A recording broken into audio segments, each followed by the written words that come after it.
Welcome to Soul Loom, a space with lived experience, energy, and insight are woven together with real human stories because our human experiences are not interruptions to life, they are the loom itself. My guest today is Pat Allchorne. Pat learned to read at 3.5 and has never lived without books. In 1994, she opened the Book Loft, a secondhand bookshop in Warrington in England. And for nearly 20 years, she stocked over 40,000 volumes, creating what Alan Donville from the Warrington Guardian described as an Aladdin's cave of delights with surprises on every shelf. When the internet changed the economics of book selling, that chapter had to close. Pat has lived a very full life, but not without its challenges. She's raised children as a single mum. She survived breast cancer diagnosis 26 years ago, and the loss of her beloved second husband, John, in 2021 after 6 years of marriage. In July 2024, a fall broke her ribs and punctured her lung. In the months following the fall, the medical reckoning revealed that her body had been carrying cancer. She chose a mastectomy, and then in November 25, the cancer returned and she chose another mastectomy. But she hasn't let any of that keep her down. Pat is now retired. She sings with her choir group and she reviews books for DWC Magazine and writes articles about the joys of aging with a clarity that only comes from moving through real stories multiple times. Pat, welcome so much to Soul Loom. It's so lovely to have you. Thank you. So, Pat, I just want to launch straight into your bookshop, The Loft. What were you hoping to create when you decided to open the bookshop? And what was it like living inside 40,000 books across a 20-year span? Well, it wasn't 40,000 to start with. It took quite a while to build up that many. But because I love reading, it didn't really feel like work to go to work. It was just a sheer joy to be surrounded by all those books and have people come and say, could you recommend this? Could you recommend that? And because we were between two universities, Liverpool and Manchester, I had so many students coming in. And the student books, like literature, they came in for novels, Shakespeare plays, whatever, literary criticism. They started, some of them as cheaply as 50p way back in 94. But they were never very expensive. I tried to pick them up as cheaply as I could, in as good a condition as I could, and sell them as cheaply as I could. And they would come in with reading lists at the start of the university term.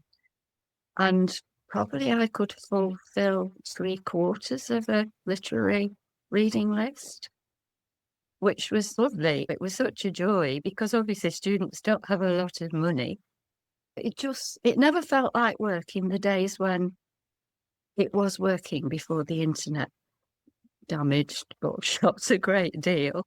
And the shop would be buzzing, especially on a Saturday. There'd be so many people in, and yeah, it was a lovely atmosphere. So do you think the success of the bookshop was just because you had that student cohort to feed off, or did you find that it eventually also became somewhere that the people in the community came to and mums brought their children to look for books, and did it become a real source for the community? It did, but it was a slow process because I couldn't afford to advertise. So it was word of mouth, which is the best way of spreading the word, but it's quite slow. Students would obviously tell other students, and I ran a request list so that I could look out for books that people needed. There's one lovely story of a lady who came in fairly early on. Her primary school teacher had obviously done what mine did, that every Friday he would read a chapter of a book to the class, before they went home for the weekend. And they were doing, it was a Derek McCullough book, and she came in and she said, we never got the last chapter read. And I moved on to the grammar school. She said, and I want to know what happened. So I took down this, thinking this is a really old book, I'll never find it.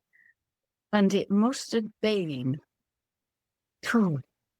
getting on for 10 years later when somebody brought a box of books in, and there it was at the bottom. And I thought, does she still want it? Is she still at the same phone number? Anyway, I rang her up, and she came running up the stairs to the shop. She said, "You found it?" I said, "Yeah." And yeah, she was absolutely over the moon. And contrasting with that is an elderly customer who was a retired teacher who came in asking for a book of Ewan McCall's poetry, and it got brought in the next day. I mean, that's how varied it was, you know? Did you find that once you'd been operating for quite a while that people did tend to bring their books in? Because I know as a person who's always loved books, I always think, well, I've read it. You only have so much room on your bookshelves and you just want to be able to give it to someone else. So did you find that a lot of people would then start bringing books in and donating them to you? They were to the point where I said, if there's a lot, could you please make an appointment to come in? You know, just ring me and tell me you're coming. But I used to go out to car boot sales at the weekend, and people got to know me. The minute somebody opened the car boot, they'd be diving in. I used to just say, when you get your box of books out, could I please have a look?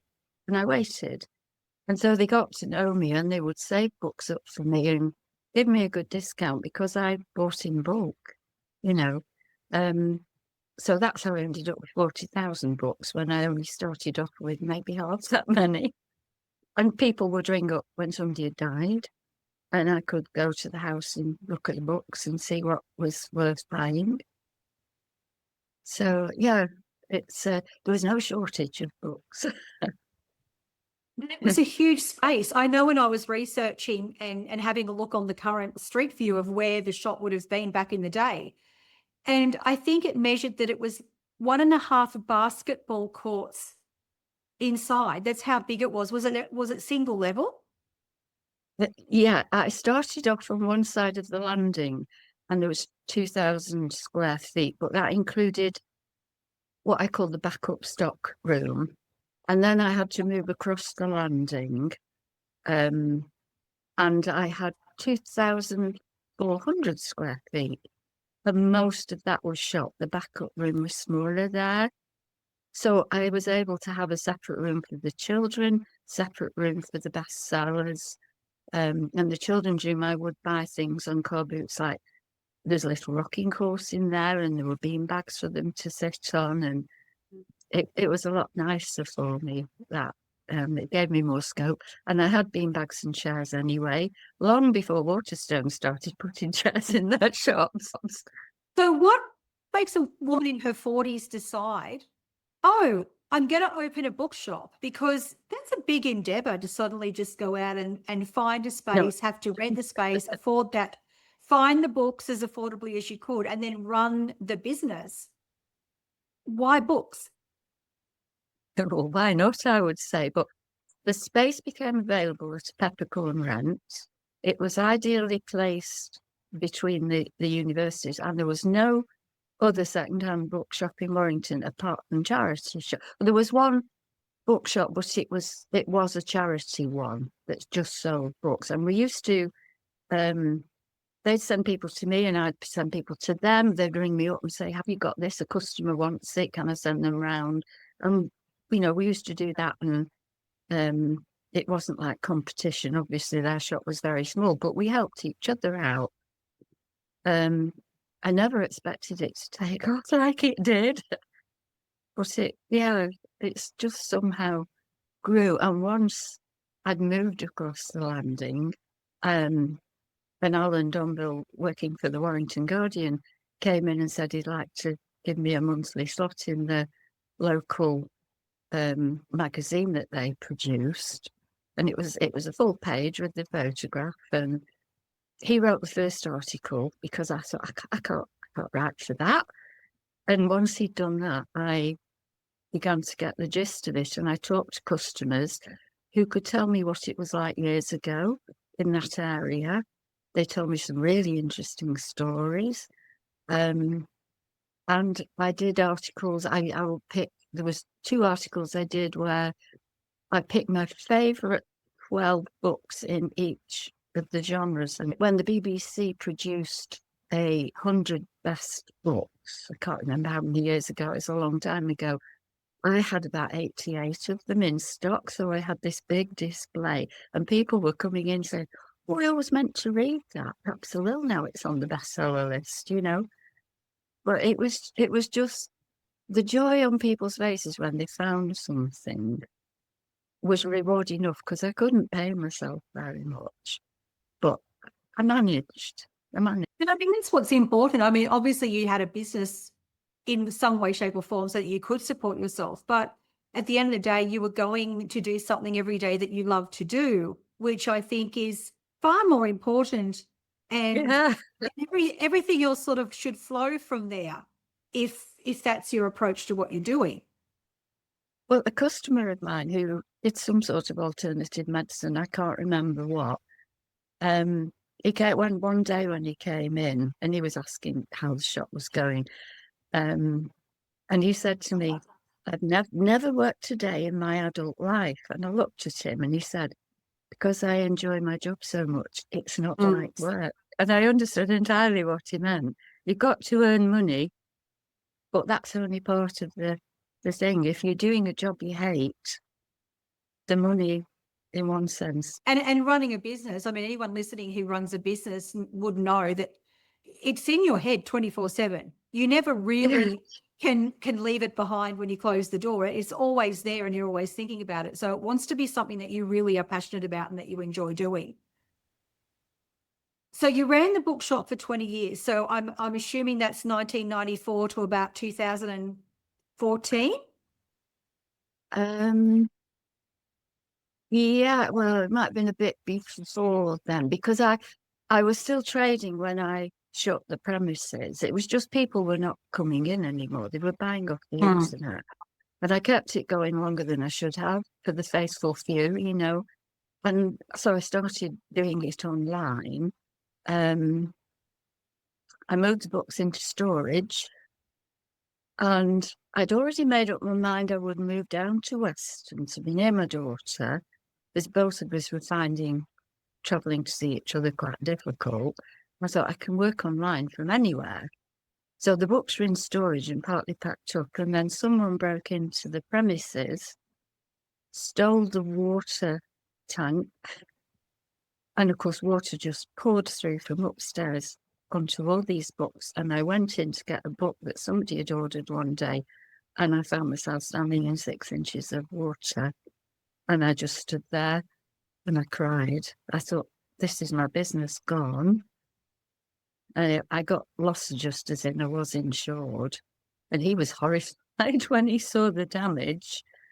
But I'd already made up my mind I was moving. I brought down with me what I could. The rest of it, you know, I got paid for on the insurance. There was so much stuff got lost. Well, that's one of those occasions where, I mean, I've well moved on from them, but you just stop and think, what on earth am I going to do now? And then pick yourself up and you carry on. Well, that's right. And I mean, I'm one of those people who would probably say, well, you had been thinking about going and the universe just gave you that final shove to say enough's enough, but we're going to organize it so you don't actually walk away with nothing. Thank you to, you know, your insurance policy. So what did you then do? Did you retire then when you left the bookshop? No, the books I brought with me, which were about 10,000 books. Oh, that's all. Just 10,000. Well, because I'd piled up boxes ready to move, the bottom boxes were obviously soaked, but the ones on top of them weren't. So, so I brought the 10,000 with me and carried on working online, but it was getting harder. From posting between 4 and 10 parcels a day when I first went online, I was lucky if I had a couple of orders a day, you know, and I just eventually made the decision I can't keep doing this. And I'd got a new life down here, you know, I was singing, I got a church community. So I decided enough was enough then. Yeah. And I suppose too, I mean, probably the most amazing part of it was the fact that you had that contact with the people coming into the store, and you had that community that you had developed, which you don't get when you're just doing online selling, because it's all just a person behind a keyboard.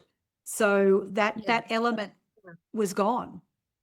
I did try with the books I sold online to be a presence. You know, I always thanked people for the order. I always put a little note in with the books.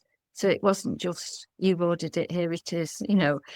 But when I had to move across the landing, and you could, well, probably imagine what moving 40,000 books with all the bookcases and we did it in a week. And we did it in a week because a large number of customers turned up to help. And I had somebody it was a customer of mine who had a business premises round the back, who himself had moved quite recently premises. And he said, what you need to do is measure up your bookcases, go in the new premises, measure where you want them to go, put a letter, an A on there and an A on the bookcase that's going there, so that people know exactly where to put it. And he came, about 3 or 4 of the days. My brother and sister-in-law came down from Liverpool for 3 days. 2 young lads, one of whom was a carpenter, turned up every day. And the carpenter was building more shelves for me. And some people just turned up for a couple of hours. And they all said they were doing it because the Book Loft mattered to them. And I thought, do you know what? To me, that's success. If they can give up their time to come and work jolly hard, you know, it wasn't easy. So it can continue. It was very humbling, very humbling.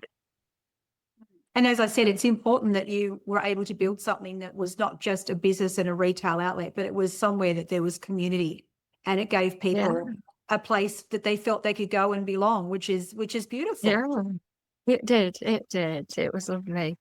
I used to get, between Christmas and New Year, I only shut Christmas Day and Boxing Day, get men coming in, you know, they had family staying with them, coming for a bit of peace and quiet. Or some of them had come in at other time, but I've dropped my wife off at Tesco's, so I've just come in to have a browse while she's shopping. And it was lovely. And a lot of them are, when I say they became friends, I didn't socialise with them, but they considered me a friend. And I had a chair at the side of my desk, which I used to say was a cross between a doctor's surgery and a priest's confessional, because people would sit and talk to me, and I never passed anything on that they told me, but they felt they could unload. And that was lovely, that they trusted me that much. And yeah. Yeah, that's beautiful. It was lovely. So I mentioned in the bio how 26 years ago you were initially diagnosed with, was it breast cancer the first time? It was the very first mammogram I had, and I nearly didn't go for it. And the only reason I did was because my mum had had breast cancer in her late 40s. And in those days, as severely as she had it, you usually died from it, and she didn't. She had a massive scar. She had quite a few lymph nodes removed. And I thought, oh, it'd be sensible to go. And then they recalled me. And it was so tiny, they'd caught it right at the start. They were able to take it out, and I had radiotherapy, which knocked me for 6. It was like walking through sludge. I couldn't even think. And I still carried on running the shop. But yeah, it's obviously worked, because for 26 years, I was fine. Yeah. So you had that, you went into remission quite successfully, and you were running the shop. And then in 2024, you had the fall where you broke your rib and punctured your lung. And again, all ribs were broken. Well, if you're going to do it properly, I say. So yeah, I can only imagine how painful that was. I've never had a broken rib, but I've had the cartilage in my rib react, and it is just the most painful thing. So yeah, you know, you're challenged enough with 4 broken ribs and the punctured lung, but then again, similar to your mammogram, through all those medical tests that you were having, they've then identified that you've got breast cancer again. And so you decide to, as part of your treatment, to have a mastectomy. Well, that wasn't, it was an option, but it was a recommended option from my oncologist. She said, I can just take it out, but I would recommend you have a mastectomy. Now, in the 6 weeks between that and me having the operation, it had begun to spread from being contained in a milk duct to spreading. So it was the right choice. It was going to be fast. Yeah. Yeah. And so then you have the mastectomy, and there's not a lot of time lapse, and then you're diagnosed with breast cancer in the remaining breast. Well, on one of the reports, I had so many scans, I lost count. But on one of the reports, it said there was a, how did it put it? Stable nodule in the right breast. Nobody mentioned this to me, so I queried it with the Macmillan nurses, who contacted my oncologist, and she rang me and said, it may be nothing, but I think, bearing in mind what's happened, we should do another mammogram. And then they said, you've got another in the in the milk duct again contained. But the time I had the mastectomy, which they were, it was a different oncologist who did it. He was saying he would take it out and give me radiotherapy, and I'd have yearly mammogram. And I thought, you know what, I just want it gone. Don't want to be thinking from year to year if something happened. And because that had started to spread, that was the right choice too. And it was the only time in all this 2 years that I had 3 days of trying to come to terms with the fact I was going to lose another breast. And I had to get my head around it, that this was the right thing to do. But as soon as I did, I perked up again and thought, yeah, okay, let's go on with this. It's the right thing to do. We'll cope with it. So, and I think that's when I first met you, because we both write for DWC Magazine, and I came on board in May 2025.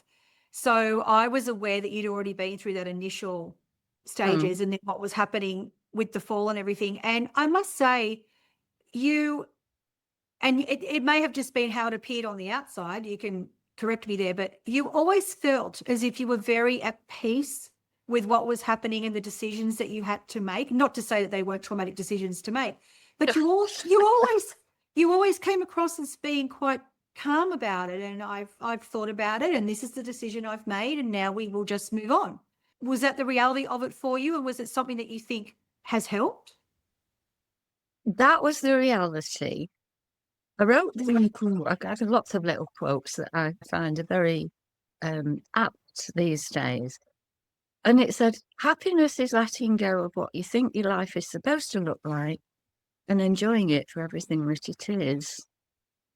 So something that's taken away from you, whether it's your health, whether it's losing somebody, whether it's, you know, all of us have things that happen to us that we really would rather hadn't. But that's how life is, isn't it? It's not this lovely smooth ride for any of us. Some people, it's obviously worse than others. But you have to accept the way things are, because if you don't, you're going to go under, aren't you? You've only got that choice. You either go under, or you pick yourself up and you get on with it and accept this is what it is. We'll make the best of this, because I don't really have a choice. This is how life is going to be. So yeah, I was utterly at peace with the decisions and felt very calm. And people were saying, oh, you're doing so well, you know, it's not just the physical aspect of what you've had done, it's the emotional. And I said, there honestly is no emotional aspect. I get out of the shower and I look at my scars and I think, those scars have possibly, even probably saved my life. Why should I be regretting what I've lost? when they are hopefully lengthening the life I have. You know, that's how I looked at it. So I'm waiting for this emotional aspect to kick in, and it's not happening. I think that's wonderful. And I think to be able to step far enough outside of the experience to look at yourself like that and go, well, I mean, you had been a mother, so they'd obviously served their purpose through that part of your life. And, you know, to be able to look at an element of your body and just go, well, it served me, it's not serving me, so I'm just going to, you know, release it and let it go. And I think, and I can't talk to this from experience because I've never had any form of breast cancer or any cancer risk, touch wood, but I'm sure that there's a lot of women who will listen to this who will be in your space and they will have been in that experience. And I think there is so much attached to the female psyche and the body and our appearance through our breasts that is what makes the decision so difficult. It's sort of what's tied up in the expectation of that. Yeah, but I've got two lovely friends, a husband and wife. She's been through far more than I have. She was born with spina bifida and spent most of her life in a wheelchair, and she's one of the most joyful people I've ever met in my life. But her husband, who has a great sense of humour, before I had the second mastectomy, we were all talking together, and he just looked at me and he said, "Your breasts do not define you as a woman. What defines you as a woman is what is inside, not on the outside." And I said, I know that, but I did find it harder to accept this second, you know, operation. But I have now, and that's fine, and I do understand that. And I think if I'd lost an arm or a leg, that would really impact my life. This doesn't stop me doing anything, does it? And if you didn't know, I mean, I sent you a picture of prostheses. They're wonderful. They're so lifelike. They're so comfy to wear. If you didn't know, you wouldn't know that I'd had those operations. I can still wear pretty clothes. It just doesn't impact my life in any way at all.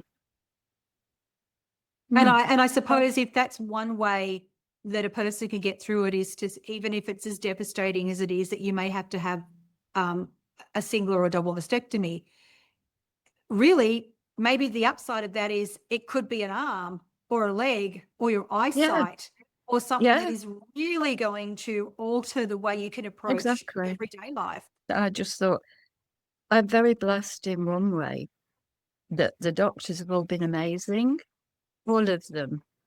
They've all told me I must keep singing, particularly the respiratory one. He said it'll help your lungs. But they've all said the same thing.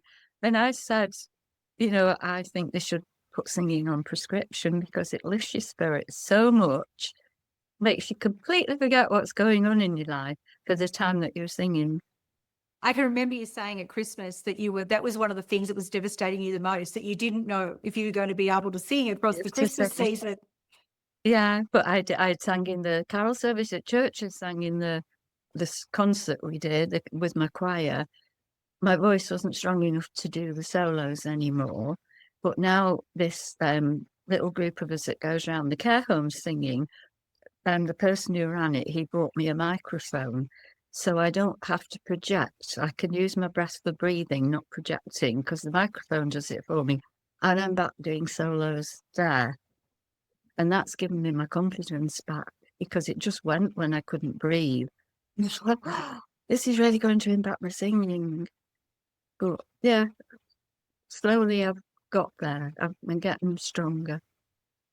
And it's interesting because when you can hold a note, and I mean, I can hold a note. I'd never get up on stage and, you know, Elizabeth's karaoke, but I can sing and I enjoy singing. And I do know myself when I've had times where I've had laryngitis or I've had things happen and even just when you're driving in the car and you turn the radio on and you go to sing really loud, and to not be able to sing is really quite devastating. I can only, yeah, I can only imagine what it must be like for people like Julie Andrews and people like that who have lost their capacity to sing, and they're such amazing singers.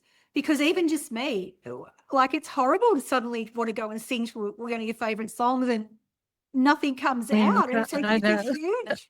It's terrible. I know.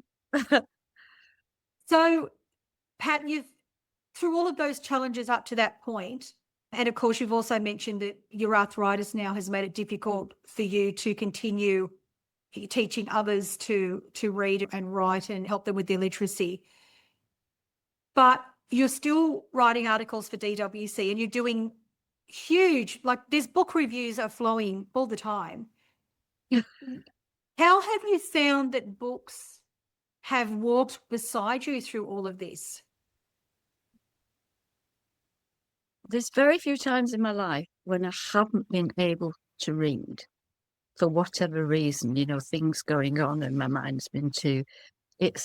For me, it's, I suppose, a form of escapism. Even as a child, I was in the book, I was doing the things. I always had a vivid imagination. And it's the same as an adult. I'm in the book with the characters.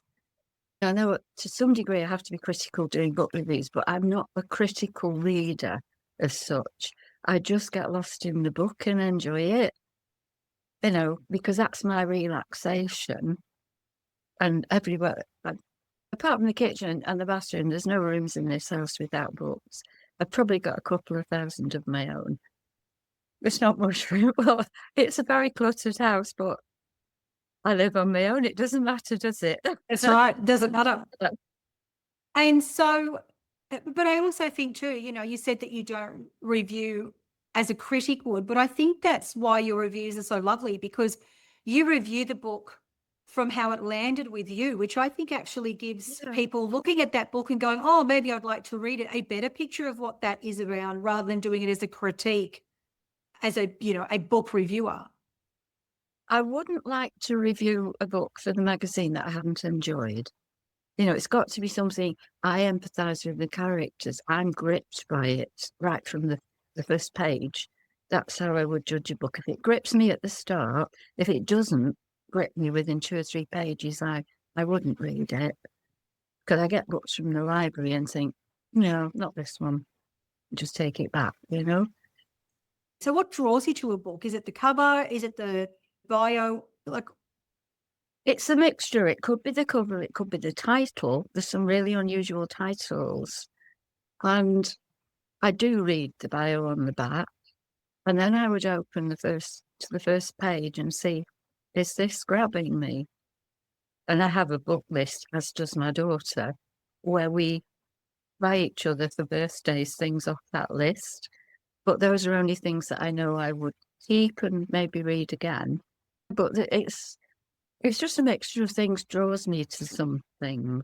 And I have such eclectic tastes. So you don't have a favourite genre? You just basically go with whatever you're drawn to at the time?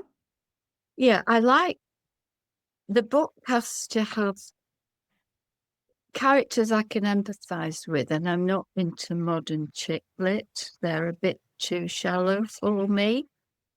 There are some very good modern authors, and I've found some in the library and thoroughly enjoyed them. And I particularly enjoyed reading Christine Hanna's books, which I only found by accident, because they're so full of so much. She draws the characters well, and you can empathise with them to a great deal. I like things like Tolkien. I love P.G. Wodehouse, makes me laugh. The ones that I can read and read and read again are the ones that used to be my mum's, which were authors from the 40s and 50s, like Daphne du Maurier, Howard Spring, Paul Gallico, Neville Shute, who wrote very grammatically, which a lot of modern authors don't. I'm always thinking, that's right. Don't know who's proofread this, but that's not correct. So books have always been something that have accompanied you through all of these different journeys. And now, as we've mentioned across the last couple of years, you've now been able to write for DWC Magazine and do the book reviews. What sort of things has that brought to you now, being able to put your own thoughts down on paper rather than just reading other people's? I've always enjoyed writing, even as a child. I used to write stories. They were awful, but, you know, I just liked writing. I've always liked English, as, you know, studying English. It's just, I don't know what it is about words. I've written poetry, serious things. I've written a fair bit, but not for a while. And it's because I haven't been able to do much else over the last 2 years, that has given me a focus. It's also given me a sense of purpose to be able to do something like the writing. The singing is obviously a sense of purpose. To sing to an audience and see the response on people's faces is just wonderful. It's so joyous. But to be able to do the writing, yeah, it's got a lot of time to think and reflect. And I can take my time with doing that. I write it and then I go over it 2 or 3 times and change things. It's helping keep my brain active, even if my body's not doing a great deal. But I've enjoyed the articles I've written, particularly the one on the joys of aging. So many people moaning about, oh, it's awful, don't get old. And I think, why not? It's got so many benefits. I'm getting old and I think this is the best part of my life so far. I wish I'd been 60, 20 years ago. It's like, this is okay. I can live with this. Well, they say that youth's wasted on the young, don't they? All this They do that. experience. That is true. That is true. I said, a friend of mine has said, you're very wise. I'm saying, but actually I'm not. I've just had a lot of experience. And if I haven't learned from that, what's it all been for? I'm no wiser than anybody else. And I think too, like at the moment, you've just realized that for the last couple of years, this is probably the best that you have felt, that you finally feel like you've come back to yourself again. I've always been somebody who does just get on with things. And it really helps that I've been blessed with an optimistic outlook on life. My mother, who was in pain since the late teens till she died at 69, she had the most awful rheumatoid arthritis with her joints twisted and some of them locked.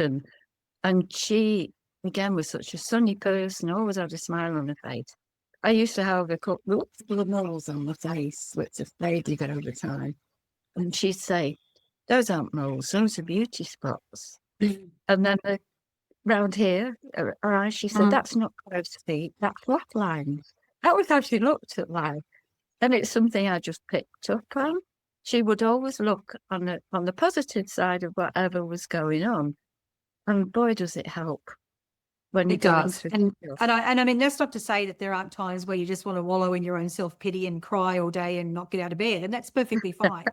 But I think it's having the capacity to know when that's enough and it's time to like get up, have a shower, put your big girl pants on and not let what's happening for you define you. And I know that there'll be a lot of women that will listen to this, especially women that are experiencing or have experienced breast cancer, or they have mothers or sisters or friends.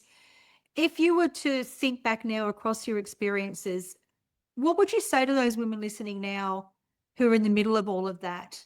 What are some of the things that you would suggest that they do that maybe you kind of wished you'd known about when you were in the middle of it?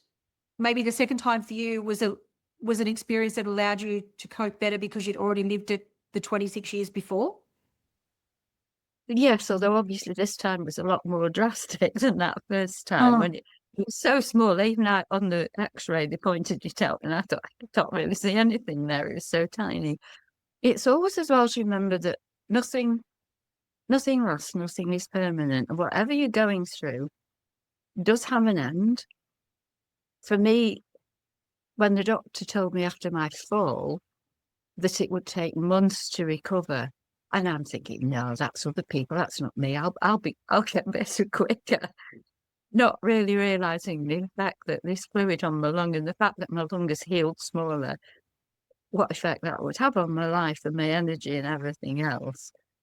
And patience is not my forte. I was right at the end of the queue when they handed out patience, I'm afraid.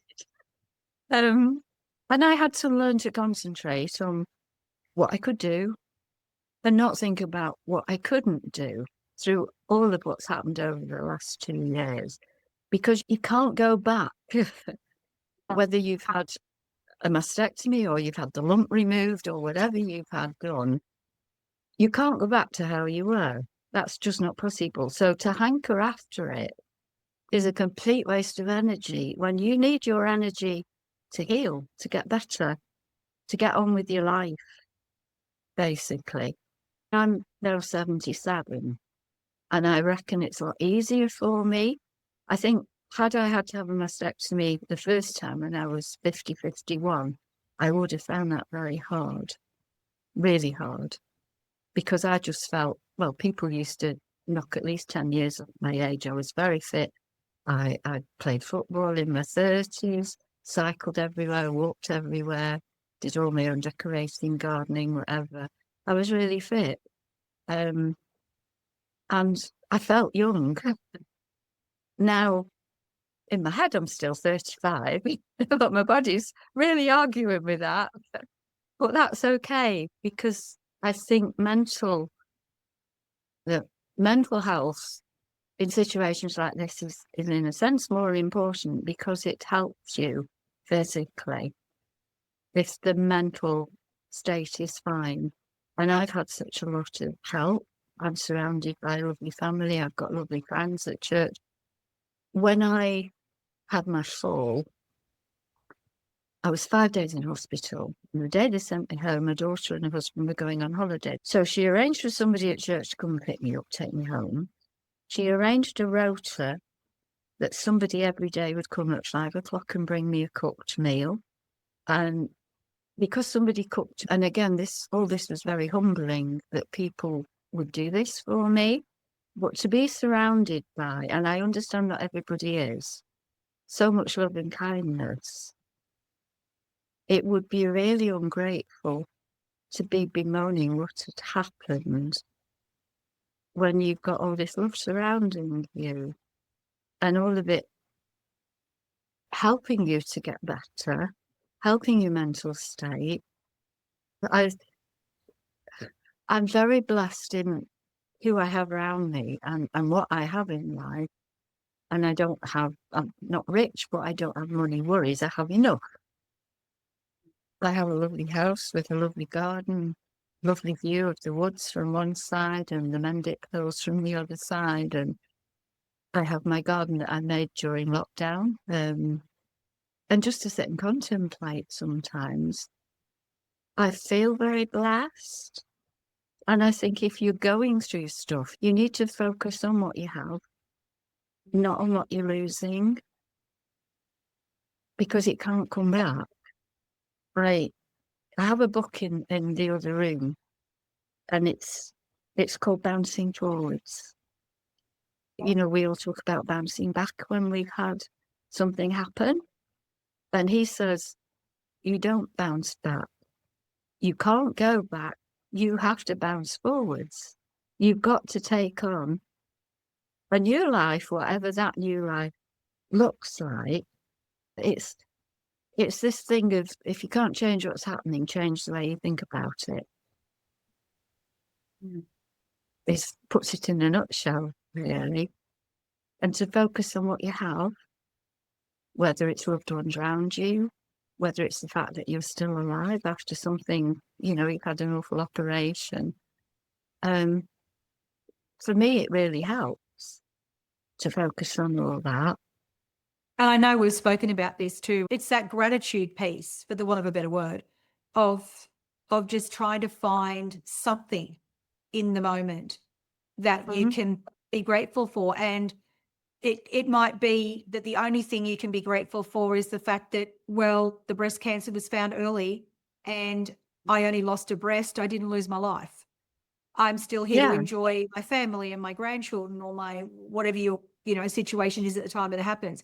And it's being able to dig deep and find that peace that it allows you to bounce forward. As you said, that's a great way of putting it, that you have to just keep moving through the experience so that it's when you stop and you become stagnant that I think that it all starts to unfold on you. And that's when things start to feel like there's no way out. No, you can't stand still, because if you do, you will go backwards. You have to keep moving forward at whatever pace you can, even if it's only baby steps. You just have to keep thinking again about what you can do, not about what you can't. I mean, I've got lots more time to read now. It's great. And I'm doing more singing. And there's that.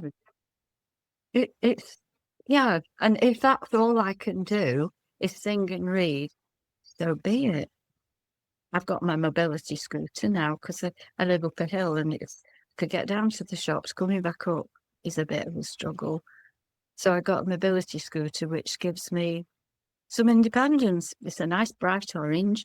And, you know, I go down to the shops and back, and the number of people that smile and say good morning, the number of people who step aside for me if the pavement's narrow, the number of cars that stop to let me cross the road, even if it's not a proper crossing. And I think there's so much kindness around. And I could concentrate on the fact that there aren't enough drop downs where I need to cross the road, and the tree roots are making the pavement really more. But I don't, because there's all this other kindness and people being so lovely. And it's That's joyous. it. And who'd have thought having a bright red scooter would bring chivalry back to the 2020s? Yeah, it's. I mean, people were kind when I was just walking with my stick, but a lot more so now I've got my scooter. Where's your upside? Yeah, I always have a smile on my face. You know, I'll always say good morning to people, and somebody comes out of a shop and doesn't see me, I'll just say, I'll get you next time. You know, that's because they always apologise and say, I'm sorry, I'll get you next time. Because there again, you know, this is what it is, isn't it? And I just think if that's the only, you know, if that's the only thing that someone takes away from our chat today, is that just to stop for a moment and try to think of it differently. And maybe that just that reframing and taking a deep breath will let you move forward or bounce forward a little bit more than you bounced forward yesterday. Yeah, I like that. Thank you so much for joining me today. I know that we've been trying to get this together for ages, and then with one challenge or another. So we've finally done it. We've finally had our chat. And I know there's a lot of people out there who remember you from the bookshop, and they will be excited to hear this and catch up with your story. And if anybody would like to read Pat's book reviews, you can see them on DWCmagazine.com. They're all there, as are her articles. And there's a whole lot of other amazing articles on there. Anybody that's challenged in any way, shape, or form, there will be someone's story there that is your story. Yeah. So you will definitely find yourself in somebody's pages somewhere. Thank you so much. If this has landed with you today, please click the follow button. Please share it with anybody else that you think might like to listen to this. And until next time, please always just remember that you are always becoming and bouncing forward. Yeah. Thanks so much, Pat. You're welcome.